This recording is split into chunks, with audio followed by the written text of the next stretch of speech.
Hello student, welcome to my YouTube channel Rohit academy. Student, आज हम इस वीडियो में आप लोगों को बताएंगे क्लास 12 का सब्जेक्ट आप लोगों का है फिजिक्स, यानी कि कक्षा 12 का विषय आप लोगों का क्या है, भौतिक विज्ञान है। अर्धवार्षिक परीक्षा का ये आप लोगों का पेपर है 2025 का, बिल्कुल न्यू पेपर 12 पेपर आप लोग के सामने लेकर के आए हैं।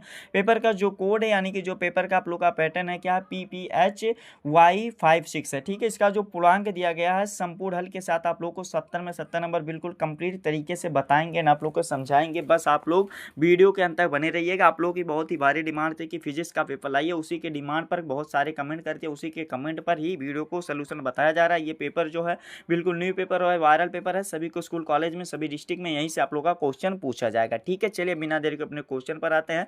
खंड आ यहाँ से हमारा स्टार्ट होता है, जिसमें से बहुविकल्पीय प्रश्न दिया गया। इसमें पहला कक्का वाला क्वेश्चन क्या पूछा गया है, समझिएगा। पहला कक्का वाला क्वेश्चन पूछा गया विद्युत फ्लक्स का मात्रक है, यानी कि विद्युत फ्लक्स का मात्रक क्या होता है हमें ये बताना है। तो इसका जो सही आंसर हो जाएगा क्या हो जाएगा, वोल्ट मीटर होता है, जो कि हमारा कौन सा बाबू, ये सा वाला ऑप्शन इसका राइट हो जाएगा। ठीक है, फिर अगला क्वेश्चन देखिए, खा वाला क्वेश्चन क्या दिया गया है कि एक 5 सेंटीमीटर त्रिज्या वाले धातु के खोखले गोलीय सतह के इस प्रकार आवेशित किया जाता है कि इसके बल पर 10 वोल्ट पर विभव हो तो केंद्र पर स्थित है, यानी कि ये किस केंद्र पर स्थित होगा हमें ये बताना है। तो इसका जो सही आंसर हो जाएगा सा वाला ऑप्शन राइट हो जाएगा। वही विभव जो तल से 5 सेंटीमीटर की दूरी पर होगा, यानी कि यही सा वाला सी वाला ऑप्शन इसका भी राइट हो जाएगा। बाबू आप लोगों की डिमांड पर आप लोग कमेंट करते हैं, हम आप लोगों को पेपर का सोल्यूशन प्रोवाइड करते हैं, लेकिन आप लोग वीडियो को शेयर नहीं करते हैं। तो आप लोग को यही काम करना है, इस वीडियो को क्लास 12 यानी कि कक्षा 12 के जितने भी स्टूडेंट होंगे उनके पास अधिक से अधिक जरूर शेयर करके पहुंचा दीजिएगा। एक बार कमेंट भी कर दीजिएगा कि हाँ वीडियो को शेयर कर दिए हैं। ठीक है, फिर चलिए अगला क्वेश्चन देखते हैं। अगला क्वेश्चन 6 वाला दिया गया, 6 वोल्ट विद्युत वाहक बल, यानी कि विद्युत वाहक बल के 3 सेलों को समांतर क्रम में जोड़ा गया है और संयोजन का विद्युत वाहक बल होगा सेलों के आंतरिक प्रतिरोध नगण्य है। तो यानी कि इसका क्या होगा हमें ये बताना है। तो इसका जो सही आंसर हो जाएगा, गा का राइट आंसर क्या हो जाएगा बाबू, 6 वोल्ट हो जाएगा, जो कि कौन सा ऑप्शन राइट हो जाएगा, ये डी वाला ऑप्शन हमारा इसका सही हो जाएगा। ठीक है, फिर अगला क्वेश्चन दिया गया क्या, अगला क्वेश्चन हमारा दिया गया है कि 1 क्या देगा, अंडर रूट म्यू नॉट दिया गया और अपसाइलिन नॉट का मात्रक होता है, यानी कि इसका मात्रक क्या होता है हमें ये बताना है। तो इसका जो सही आंसर हो जाएगा मीटर प्रति सेकंड होता है, जो कि कौन सा राइट आंसर, ये बी वाला बा वाला ऑप्शन हमारा इसका सही हो जाएगा। ठीक है, अगला क्वेश्चन अड़ा वाला, यानी कि 5वां क्वेश्चन क्या दिया गया, डोमेन किस पदार्थ में बनते हैं, यानी कि जो डोमेन होता है ये किस पदार्थ में बनते हैं हमें ये बताना है। तो लोह चुंबकीय में बनते हैं, जो कि कौन सा हमारा, ये सा वाला ऑप्शन इसका राइट हो जाएगा, यानी कि सी वाला ऑप्शन हमारा इसका राइट हो जाएगा। अगला क्वेश्चन चा वाला क्या दिया गया है कि लेंज का नियम किसके संरक्षण नियम के अनुरूप उत्पन्न होता है हमें ये बताना है। तो इसका जो सही आंसर हो जाएगा, कौन सा राइट आंसर हो जाएगा बाबू, ऊर्जा पर होता है, जो कि हमारा सा वाला ऑप्शन इसका भी राइट हो जाएगा। इस प्रकार से 6 MCQ पूछा गया था, जो कि 6 नंबर भी आप लोग का कंप्लीट हो गया, यानी कि क्या हो गया, 6 नंबर भी पूरा हो गया। चलिए आगे का क्वेश्चन जो बताते हैं उसको भी कॉपी में नोट कर लीजिएगा और लिख लीजिएगा। क्या क्वेश्चन दिया गया, खंड बा यहाँ से हमारा वर्णनात्मक प्रश्न दिया गया है, जिसमें से आप लोग का दूसरा का वाला क्वेश्चन पूछा गया, हेनरी सो प्रेरकत्व को परिभाषित कीजिए, जो कि 1 नंबर का क्वेश्चन दिया गया है। तो इसमें क्या लिखिएगा, हेनरी लिखिएगा, सो प्रेरकत्व का एसआई मात्रक है और किसी कुंडलीय का सो प्रेरकत्व उस कुंडली में उत्पन्न प्रेरित विद्युत वाहक बल और कुंडली में धारा परिवर्तन की दर के अनुपात के बराबर होता। तो इस प्रकार से 1 नंबर इतना लिख करके बाबू क्या हो जाएगा, कंप्लीट हो जाएगा। ठीक है, फिर आगे का क्वेश्चन दूसरा दिया गया, यानी कि खा वाला क्वेश्चन पूछा गया, एक धारा मापी को वोल्ट मीटर में कैसे बदलते हैं हमें ये बताना है।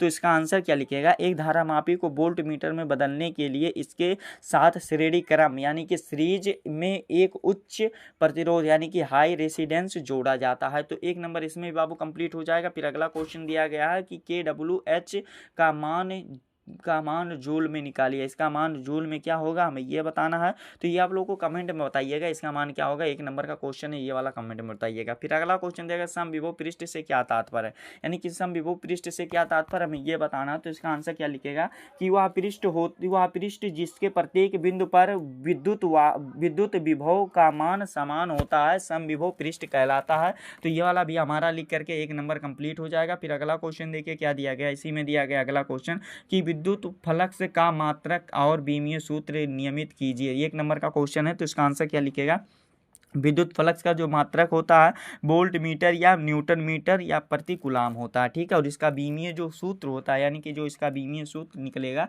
विद्युत फ्लक्स का, क्या होता है पता है, m पे पावर 1 हो जाएगा और t पे पावर क्या हो जाएगा 3 हो जाएगा और t पे पावर -3 हो जाएगा और a पे पावर -1 हो जाएगा। यही इसका बीमीय सूत्र होता है। फिर अगला क्वेश्चन देखिए क्या दिया गया है कि कूलाम के नियम का सदिश रूप बताइए। 1 नंबर का क्वेश्चन दिया गया है, तो इसका आंसर क्या लिखेगा, कूलाम के नियम का सदिश रूप इस प्रकार है, जैसे कि F बराबर क्या हो जाएगा, समझिएगा, F बराबर आप लोग का हो जाएगा इसमें 1/4 पाई और फिर क्या हो जाएगा एप्सिलॉन नॉट और फिर क्या हो जाएगा Q1 बटे क्या हो जाएगा Q2 हो जाएगा यहाँ पर, और फिर उसके बाद R² हो जाएगा, ठीक है, और यहाँ पर I कैप हो जाएगा। इस प्रकार से ये वाला भी हमारा कंप्लीट हो जाएगा। फिर आगे का क्वेश्चन देखिए क्या दिया गया, 6 नंबर, यहाँ पर 6 क्वेश्चन दिया गया था, यानी कि कह सकते हैं लघुत्तरीय क्वेश्चन में 6 क्वेश्चन दिया गया था, जो कि 6 नंबर भी आप लोग का कंप्लीट ही हो गया, ठीक है। आगे का क्वेश्चन देखिए क्या दिया गया है, खंड सा यहाँ से हमारा स्टार्ट होता है, जिसमें से हमारा क्वेश्चन क्या दिया गया है, इसका तीसरा का वाला दिया गया कि उस विद्युत क्षेत्र की तीव्रता ज्ञात कीजिए जो इस 0.01 मिलीग्राम में विद्यमान के एक तेल के बूंद जिस पर 3 इलेक्ट्रॉनिक आवेश हैं तो संतुलित करके आप लोग को बताना है। तो ये न्यूमेरिकल है। तो देखिए आगे का जो क्वेश्चन रहेगा ना उसको आप लोग को स्वयं से तैयार करना है। क्या हम बता दे रहे हैं आप लोग को, क्वेश्चन को बताना हमारा काम है, तैयार करना आप लोग का है। इसको रफली कॉपी में या कोई भी कॉपी में क्वेश्चन को कर लीजिएगा, वीडियो को रोक करके या स्क्रीनशॉट मार के कर लीजिएगा नोट, और उसको रिवीजन आप लोग अच्छे से खुद से इसको तैयार कर लीजिएगा। दूसरा खा वाला भी न्यूमेरिकल और ये वाला न्यूमेरिकल, ये वाला भी क्या दिया गया देखिए, इसमें गा वाला जो दिया गया है, इसमें जो ये सॉरी यहाँ पर जो घा वाला क्वेश्चन क्या दिया गया है, घा वाला क्वेश्चन बता दे क्या 2 नंबर का क्वेश्चन दिया गया कि चुंबकीय आघूर्ण की परिभाषा में मात्रक लिखिए। तो इसका क्या लिखिएगा कि किसी चुम्बक का चुंबकीय आघूर्ण वह राशि है जो यह दर्शाती है कि चुम्बक किसी बाहरी चुंबकीय क्षेत्र में कितना बल अनुभव करेगा या कितना टार्क उत्पन्न करेगा, जो चुंबकीय आघूर्ण कहलाता है, यानी कि चुंबकीय आघूर्ण कहलाता है। इसका SI मात्रक एम्पीयर मीटर होता है।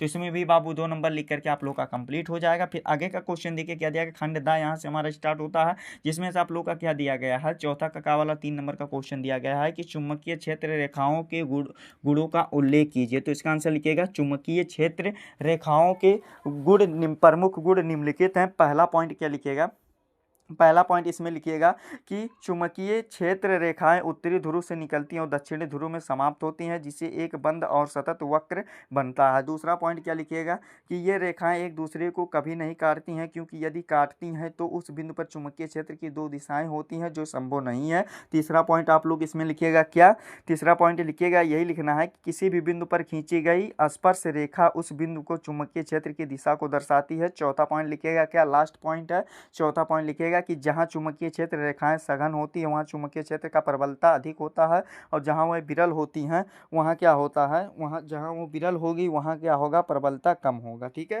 तो इस प्रकार से ये वाला भी हमारा क्या हो जाएगा, कंप्लीट ही हो जाएगा। फिर आगे का क्वेश्चन देखिए क्या दिया गया है कि आप लोग को बायो सेवार्ट की सहायता से आप लोगों को कुंडली के अक्ष पर चुंबकीय क्षेत्र का व्यंजक प्राप्त करना है, जो कि 3 नंबर का क्वेश्चन दिया गया। तो इसको भी अच्छे तरीके से आप लोग तैयार कर लीजिएगा। फिर आप लोग का ये वाला प्रतिरोध को प्रदर्शित करता है, 3 नंबर का क्वेश्चन दिया गया, तो इसको भी अच्छे तरीके से आप लोग तैयार कर लीजिएगा। फिर अगला क्वेश्चन इसको घा वाला क्वेश्चन दिया गया, जो कि 3 नंबर का क्वेश्चन है, तो इसको भी अच्छे तरीके से आप लोग तैयार कर लीजिएगा। अगला क्वेश्चन हरा वाला दिया गया है कि कूलाम का विद्युत वाहक बल संबंधी नियम लिखिए, जो कि 3 नंबर का क्वेश्चन दिया गया है। तो इसको भी अच्छे तरीके से आप लोग तैयार कर लीजिएगा। क्या कर लीजिएगा, तैयार कर लीजिएगा। फिर अगला क्वेश्चन ट्रांसफर वाला क्वेश्चन दिया गया, न्यूमेरिकल है, 3 नंबर का क्वेश्चन है, तो इसको भी अच्छे तरीके से तैयार कर लीजिएगा। फिर आगे का क्वेश्चन दिया गया विद्युत चुम्बकीय प्रेरण से आप क्या अभिप्राय है, और इसको आप लोग के आगे न्यूमेरिकल दिया गया है 3 नंबर का, तो इसको भी अच्छे तरीके से तैयार कर लीजिएगा। फिर अगला क्वेश्चन दिया गया अनुचुंबकीय प्रतिचुंबकीय और लोह चुंबकीय पदार्थों में विभेद कीजिए। तो यानी कि विभेद मतलब क्या होता है, अंतर बताना है। तो ये वाला भी क्वेश्चन आप लोग को क्या कर लेना है बाबू, आप लोग को स्वयं से इसको तैयार कर लेना है, क्या कर लेना है, प्रिपेयर कर लेना है। इसमें भी 3 नंबर कंप्लीट हो जाएगा। ये वाला भी आप लोग को सॉल्व करना है, यानी कि सूत्र प्राप्त करना है, यानी कि चुंबकीय आघूर्ण का सूत्र प्राप्त करना है। तो ये वाला भी क्वेश्चन आप लोग स्वयं से ही तैयार कर लीजिएगा। अगला क्वेश्चन अड़ा वाला दिया गया है, आदर्श आमीटर और आदर्श वोल्ट मीटर का प्रतिरोध कितना होता है। आमीटर तथा वोल्ट मीटर को क्रमशः परिपथ के श्रेणी क्रम तथा समांतर क्रम में क्यों जोड़ा जाता है, 3 नंबर का क्वेश्चन है। तो ये वाला भी अच्छे तरीके से आप लोग तैयार कर लीजिएगा। अगला क्वेश्चन खंड या वाला दिया गया है, जिसमें आप लोग का 6 वाला क्वेश्चन पूछा गया, विद्युत ध्रुव के कारण निरक्षीय स्थिति और अनुप्रस्थ स्थिति में किसी बिंदु पर विद्युत क्षेत्र की तीव्रता का व्यंजक प्राप्त कीजिए। 5 नंबर का क्वेश्चन दिया गया। इसी में अथवा करके भी क्वेश्चन पूछा गया है क्या कि विद्युत क्षेत्र में विद्युत द्विध्रुव को घुमाने में किए गए कार्य का सूत्र स्थापित कीजिए। तो ये वाला भी अच्छे तरीके से आप लोग तैयार कर लीजिएगा। अगला क्वेश्चन आप लोग का 7वां दिया गया, न्यूमेरिकल दिया गया, अथवा करके भी दिया गया कि धारा तथा व वोल्टता संबंधी किरचॉफ का नियम लिखे। तो इसको भी अच्छे तरीके से आप लोग तैयार कर लीजिएगा। आगे का क्वेश्चन देखिए क्या दिया गया है। आगे क्वेश्चन दिया गया 8वां वाला कि बायो-सेवार्ट नियम के शब्दों का तथा सूत्र में लिखिए।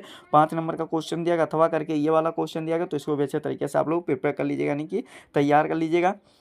अगला क्वेश्चन इसी में दिया गया है कि लेंज का नियम लिखिए। यह ऊर्जा संरक्षण के सिद्धांत का उल्लंघन करता है, यानी कि पालन नहीं करता, हमें ये बताना है। तो ये वाला भी तैयार कर लीजिएगा। 5 नंबर का क्वेश्चन दिया गया, इसी में अथवा करके दिया गया है। अथवा करके क्वेश्चन हमारा दिया गया ट्रांसफर की रचना तथा क्या कार्यविधि का वर्णन कीजिए और इसमें पटलित लोह क्रोड का क्या महत्व होता है, हमें ये बताना है। तो इसको भी अच्छे तरीके से आप लोग क्या कर लीजिएगा, तैयार कर लीजिएगा। यही था क्लास 12 का, यानी कि कक्षा 12 का फिजिक्स यानी कि भौतिक विज्ञान का आप लोगों का पेपर था, जो कि इस वीडियो में कंप्लीट तरीके से आप लोग को बता दिया गया एंड आप लोग को समझा दिया गया। आप लोग को ये हमारा प्यारा सा लवली सा वीडियो कैसा लगा है कमेंट करके जरूर बताइएगा। हाँ, अगर आप हमारे चैनल पर नए हो तो बाबू चैनल को सब्सक्राइब कर लीजिएगा, बेल आइकन को दबा दीजिएगा। वीडियो को आप लोग शेयर नहीं करते हैं तो आप लोग के लिए यही काम रहेगा कि इस वीडियो को क्लास 12 के यानी कि कक्षा 12 के जितने भी स्टूडेंट होंगे उनके पास अधिक से अधिक जरूर शेयर करके पहुंचा दीजिएगा। ठीक है, चलिए हम आप लोगों से मिलते हैं नेक्स्ट वीडियो में नेक्स्ट टॉपिक के साथ। तब तक के लिए जय हिंद,